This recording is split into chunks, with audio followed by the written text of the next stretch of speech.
Bonjour, cher membre, je suis chez moi.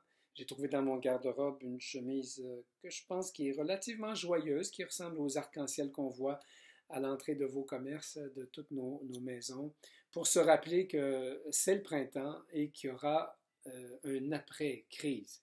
Et d'ailleurs, je veux vous parler ou vous confirmer que les chantiers de construction, surtout ceux qui sont résidentiels, ben, vont rouvrir, on pourrait dire incessamment.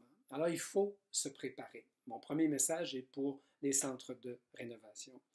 Vous avez des employés qui sont déjà au travail. Il faudra s'assurer de redoubler les mesures de préservation de leur santé, de leur morale, parce que les entrepreneurs auront besoin d'eux bientôt. Il faudra aussi convaincre ceux que vous avez peut-être libérés au début de la crise de revenir au boulot, ce qui suppose une stratégie de revenus, une stratégie d'accompagnement sous toutes sortes de formes. Alors soyez attentifs et créatifs.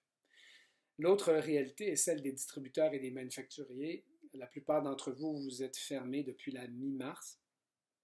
Eh bien, il faudra commencer à réfléchir à revenir à la vie économique, et puis en particulier sur deux grandes catégories de produits. D'une part, si on veut que les travailleurs et les travailleuses de la construction soient sur les chantiers, bien, il faut s'assurer qu'ils aient toute la fourniture possible pour rester en santé. Alors, si vous avez déjà dans votre ligne de production des accessoires, des produits qui peuvent leur être utiles, pensez à les proposer à vos centres de rénovation.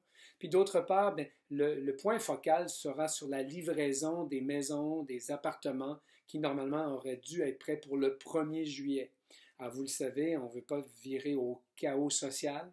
Alors sans doute que le gouvernement et les partenaires vont établir un plan de match à l'effet de prioriser les chantiers où il y a des maisons qui étaient presque prêtes à la mi-mars, qui demandent un dernier coup pour s'assurer d'avoir les conditions minimales d'habitation pour les gens qui les ont achetés ou qui vont les louer. Alors, organisez vos priorités de production en fonction de ces lignes de produits en particulier. Je m'en voudrais de ne pas féliciter le gouvernement d'avoir eu la lucidité de considérer les quincailleries, les centres de rénovation comme des commerces essentiels. Je veux aussi remercier 99% de nos marchands membres qui ont appliqué jusqu'à ce jour avec rigueur les normes de santé publique et qui n'ont pas tenté de profiter de la crise pour abuser de leur statut face à des consommateurs, disons-le, un peu captifs ou à des concurrents forcés, eux, de fermer. Et puis, mon dernier mot, ben, c'est aux manufacturiers que je l'adresse. Tenez-vous prêts, les autres, en fait, tous nous autres, on aura vraiment besoin de vous super bientôt.